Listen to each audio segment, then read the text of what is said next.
کوئی نبی نیا نبی نہیں آ سکتا، قیامت تک کوئی نبی نہیں آ سکتا۔ حضرات محترم، بات جب ہماری اسمبلی کی چلی، بات جب نیشنل اسمبلی کی چلی، اس وقت بھی بڑے بڑے پیچھے ہٹ رہے تھے، وقت کے دامن میں گنجائش نہیں، ورنہ میں ان کو بھی بے نقاب کروں۔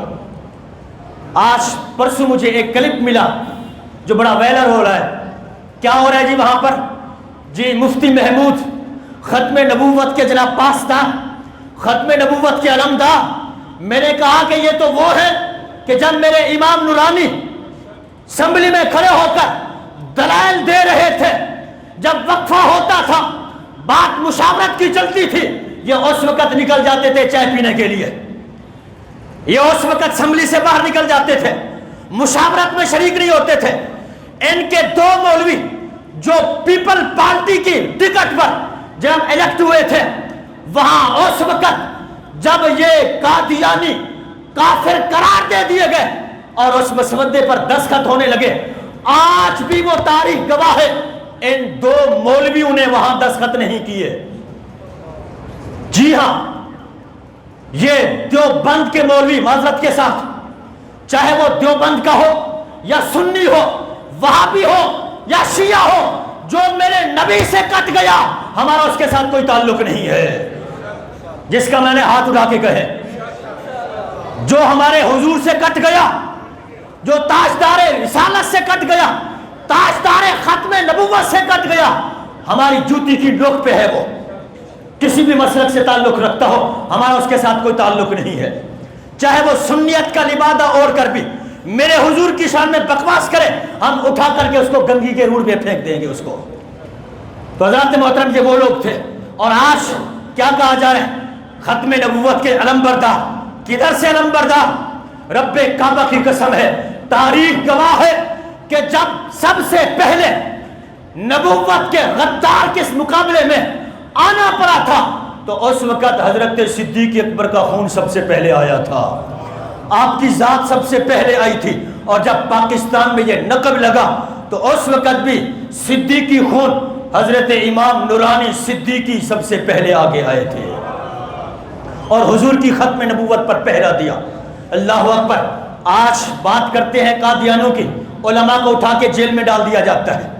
آج بات ہوتی ہے ختم نبوت کی، علماء کو اٹھا کے ہتھکڑیاں ڈال دی جاتی ہے، علماء کے اوپر فورتھ شیڈول لگا دیا جاتا ہے کہ ختم نبوت کی بات کرتے ہیں۔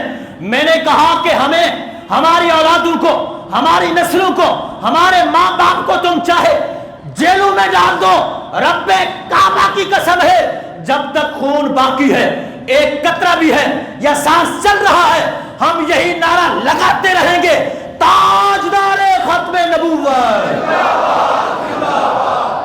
مزہ نہیں آیا؟ وہ آخر والے خاموش ہیں۔ کیا تم نے میرے حضور کا کلمہ نہیں پڑھا؟ تاجدار ختم نبوت۔ تو حضرات محترم، میرے آقا کریم علیہ السلام آج کے زمانے میں، اور اس وقت ایک آزاد خیال وزیر اعظم، اس کو سمجھانا کوئی آسان تھا، تو اس وقت میرے امام نے کہا، میرے امام نورانی جو دلیل دی بھٹو کو، اس نے دستخط ایسے نہیں کر دیے تھے، پیچھے صدیقی خون نظر آتا ہے، میرے امام کی متبرانہ سوچ نظر آتی ہے۔ انہوں نے کہا کہ بھٹو صاحب، آپ کو اگر بات سمجھ نہیں آ رہی تو سنو، آپ وزیر اعظم ہو بول کے؟ کہا بالکل وزیر اعظم ہو۔ کہا اگر کوئی شخص اسلام آباد میں آ کر کے کرسی لگا دے اور کہے کہ میں بھی وزیر اعظم ہوں، کیا اس کو تسلیم کر لو گے؟ کہا وہ یا تو پاگل ہے یا پھر غدار ہے۔ کہا بس میں یہی سمجھانا چاہتا ہوں، جو تمہاری وزارت میں آ کر کے تمہارے مقابلے میں کرسی لگا کے بیٹھ جائے تو تم کہتے ہو وہ غدار ہے یا پاگل ہے۔ کہا بھٹو صاحب، یہی یہ نقطہ سمجھانا چاہتا ہوں، جو میرے محبوب کے بعد نبوت کا دعویٰ کرے وہ ختم نبوت کا غدار ہے۔ بھٹو کو بات سمجھ آ گئی کہ بات کیا کہہ رہے ہیں۔ کہا کیا کرنا چاہیے؟ کہا بات یہی ہے، تمہارے اعمال کیا ہے مجھے نہیں پتا اس سے، لیکن تمہیں سمجھانا چاہتا ہوں، یہ کام کر جاؤ، رب کعبہ کی قسم ہے، میں گواہی دیتا ہوں، میں ضمانت لیتا ہوں، کل آقا کی بارگاہ میں تمہیں لے کے چلوں گا، حضور کی بارگاہ میں تمہاری سفارش کروں گا۔ اس نے کہا واقعی ایسی بات ہے؟ کہا واقعی ایسی بات ہے۔ صدیقی خون نے جب عہد کیا، بھٹو نے کہا کہ میں مانتا ہوں، لے آؤ مسودہ تیار ہے تو میں اس پر سائن کرتا ہوں کہ آج کے بعد قادیانی جو وہ کافر ہے۔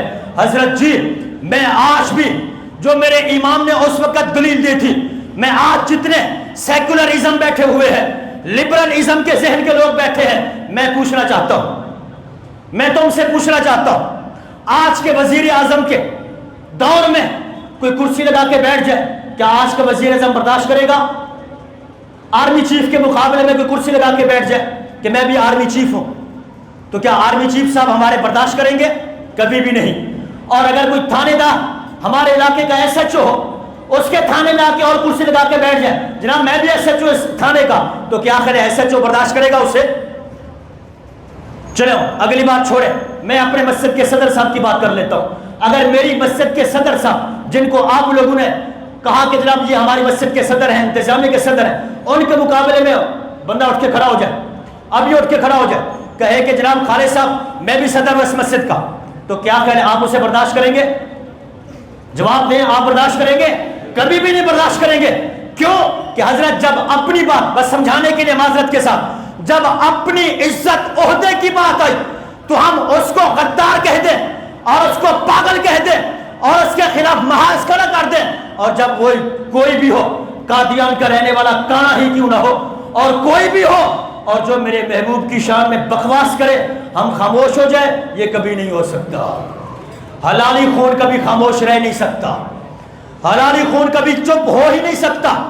ہماری ماؤں نے لوری ہمیں حضور سے وفا کی لوری دی ہے، ہمارے باپ نے ہمارے رزق حلال سے ہمیں جو ہماری پرورش کی ہے رزق حلال سے، اور سیدہ فاطمہ الزہرا کی باندیوں نے ہمیں جو نہ وہ اپنے جگر کا خون پلا کر کے ہمیں بڑا کیا ہے، اس لیے کہ اگر کسی وقت حضور کی ناموس پر پہرا دینا پڑے تو ہم نے تمہیں اسی لیے تیار کیا ہے۔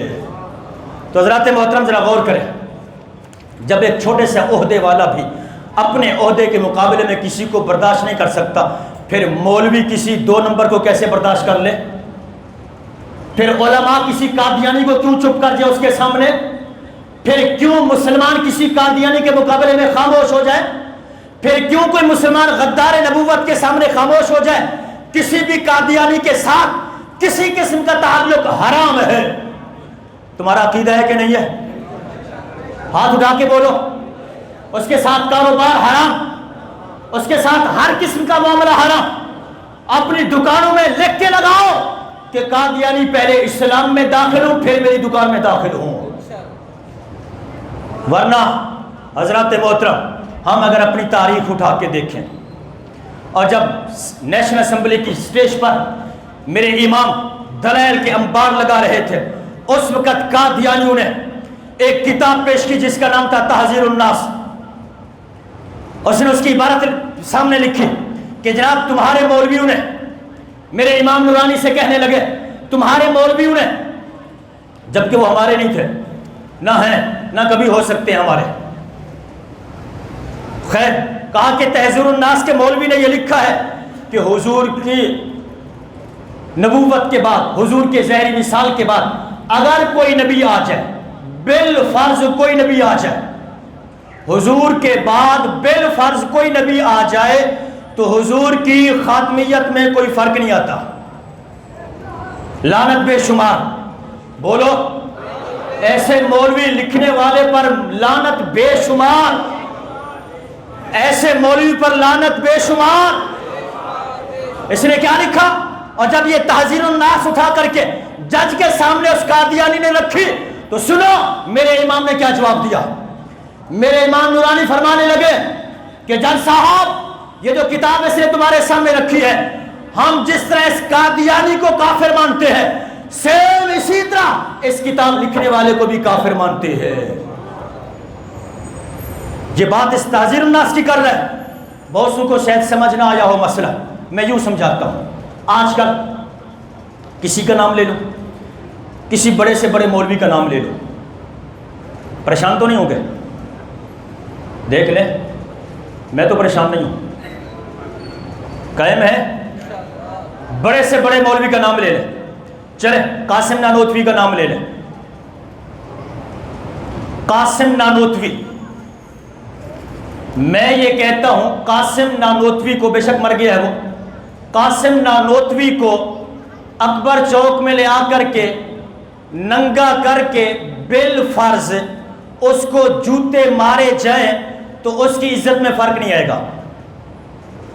بات سمجھے؟ بالفرض کا معاملہ سمجھ آیا کہ نہیں سمجھ آیا؟ بالفرض جوتے مارے جائیں تو اس کی عزت میں فرق آئے گا کہ نہیں آئے گا؟ جی بتائیں نا۔ تو جس نے یہ کتاب لکھی کہ بالفرض نبی آ جائے تو حضور کی ختمیت میں فرق نہیں آ سکتا، میں نے کہا کہ تمہیں ختم نبوت کا مسئلہ سمجھ نہیں آیا، اب یوں سمجھ آئے گا تمہیں کہ تمہارے بڑے سے بڑے مولوی کو جوتے مارے جائیں بالفرض، تو بتاؤ اس کی عزت میں فرق آیا کہ نہیں آیا فرق؟ اب تمہیں مسئلہ سمجھ آیا۔ ہو سکتا ہے بہت سارے بات میں چیخیں مولوی صاحب نے اتنی سخت بات کی، میں نے کہا کہ اب سمجھ آئی کہ سخت بات کیا ہوتی ہے، اور جب حضور کی ذات پر اس نے بکواس کی تھی اس وقت تم کتابیں چھاپتے آ رہے ہو۔ تم نے حضور کی عظمت کو کیا بچوں کا کھیل سمجھ رکھا ہے؟ ہم مرتے دم تک آقا کی عظمت پر پہرا دیتے رہیں گے، خون کے آخری قطرے تک حضور کی ختم نبوت پر پہرا دیتے رہیں گے۔ اور 1953 کی تحریک ختم نبوت جب چلتی ہے، ہر طرف سے جناب گولیوں کی تڑ تڑ کی آواز تھی۔ یہ جو 53 کا دور دیکھ چکے ہیں، پوچھو ان بزرگوں سے، تمہیں بتائیں گے، ورنہ تاریخ اٹھا کے پڑھو تمہیں پتہ لگے۔ اس وقت ہوا کیا کہ ایک بوڑھی ماں بیٹے کی بارات لے کے چلی، دہلی دروازے کے پاس جب پہنچی تو وہاں گولیوں کی تڑ تڑ کی آواز ہے۔ ماں نے پوچھا کہ یہ آواز کیسی ہے؟ براتیوں نے کہا کہ ماں، ختم نبوت کے جان نثار اپنی جانیں قربان کر رہے ہیں، حضور کی ختم نبوت پر پہرا دے کر اپنی جانیں قربان کر رہے ہیں۔ اور اس نے جلدی سے واپس پلٹتے ہوئے بیٹے کے گلے میں جو ہار تھا، سہرا تھا، وہ کھینچا، کہا بیٹے بارات بعد میں جائے گی، اور پہلے تمہیں میں نے اس لیے پالا تھا کہ اگر وقت پڑا تو اپنے محبوب آقا کی عظمت پر تمہیں قربان کروں گی۔ اب وقت آ گیا ہے، وقت آ گیا ہے، برات آگے نہیں جائے گی۔ براتیوں سے اس نے معذرت کی، کہا براتیوں معذرت کرتی ہوں، بعد میں دیکھی جائے گی بات، لہذا اب بھی واپس پلٹ جاؤ، اب میرے محبوب کی ذات پر مجھے اپنی قربانی پیش کرنے دو۔ اللہ اکبر۔ ماں نے سہرا کھینچا، کہا بیٹے اگر تو نے اپنی جان میرے آقا کی ذات پر، ناموس پر قربان نہ کی تو تجھے دودھ نہیں بخشوں گی۔ اللہ اکبر۔ سلام عقیدت ہے ایسی ماؤں کو، سلام عقیدت ہے ایسی ماؤں کو، کہا پالا ہی اسی لیے تھا۔ اب بیٹا کتنا سعادت مند تھا، یہ نہیں کہا کہ ماں یہ کیا بات ہے، برات جا رہی ہے، دلہن انتظار کر رہی ہے، کیسی بات کر رہی ہو، بعد میں دیکھی جائے گی۔ کہا نہیں نہیں امی، تو نے بھی اسی لیے پالا ہے، تو تو نے کیونکہ لوری مجھے یا رسول اللہ کی دی ہے تو اب میری جان بھی حضور پر قربان ہے۔ آگے بڑھا، اور جو ختم نبوت کی تحریک کے جان نثار سینے پر گولیاں کھا رہے تھے، آگے بڑھتا ہوا نعرہ لگایا تاجدار ختم نبوت۔ جب اس نے نعرہ لگایا تو سامنے سے گولیوں کی جناب تڑ تڑ کی آواز ہے، اور ساری گولیاں سینے میں اتر گئی۔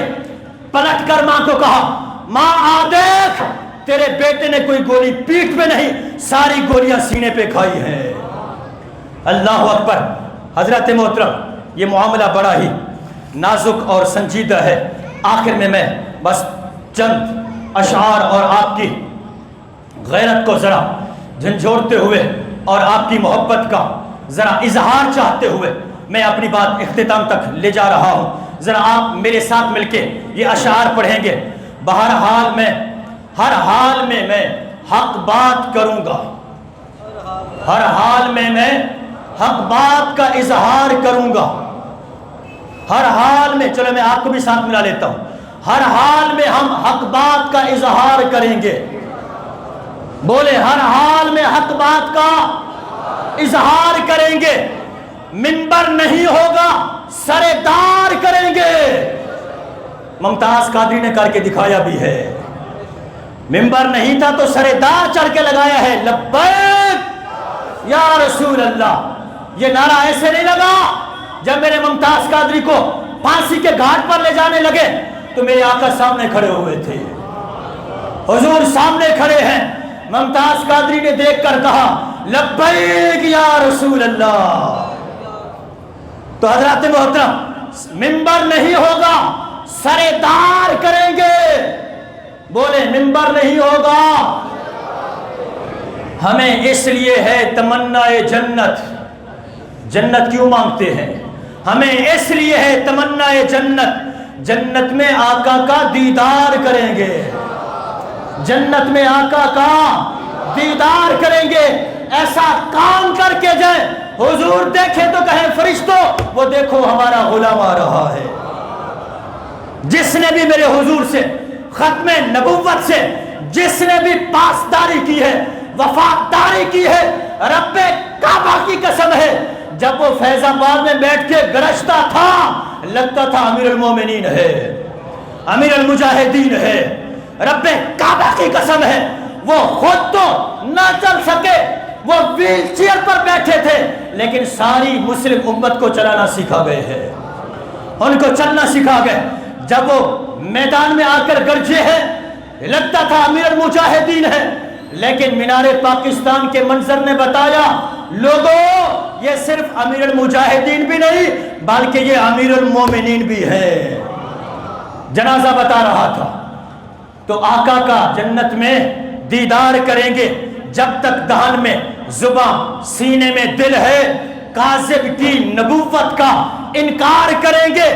بعد از مصطفیٰ جو کہے میں نبی ہوں، بعد از مصطفیٰ جو کہے میں نبی ہوں وہ جھوٹا ہے، جھوٹے کو رسوا سرے بازار کریں گے، جھوٹے کو رسوا سرے بازار کریں گے۔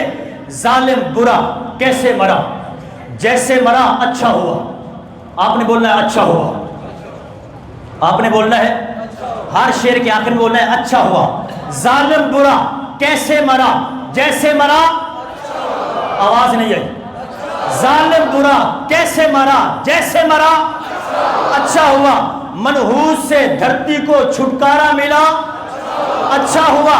وہ مصطفیٰ کی ذات کا گستاخ تھا، کذاب تھا، وہ مصطفیٰ کی ذات کا گستاخ تھا، کذاب تھا، وہ گندگی کے ڈھیر میں پھنس کے مرا، وہ گندگی کے ڈھیر میں پھنس کے مرا، آواز نہیں آئی اور اونچی آواز سے اچھا ہوا۔ بدحال تھا، بدچال تھا، بد خلق تھا، بدتمیز، ذات بھری موت سے وہ رخصت ہوا، اچھا ہوا۔ آخری آج بدر قادری نے مرزا کو خوب رگڑا لگایا، آج بدر قادری نے مرزا کو رگڑا، خوب رگڑا۔ جس سنی نے بھی سنا کہا اچھا ہوا، جس سنی نے بھی سنا کہا اچھا ہوا۔ تاجدار ختم نبوت، آخر دعوانا الحمد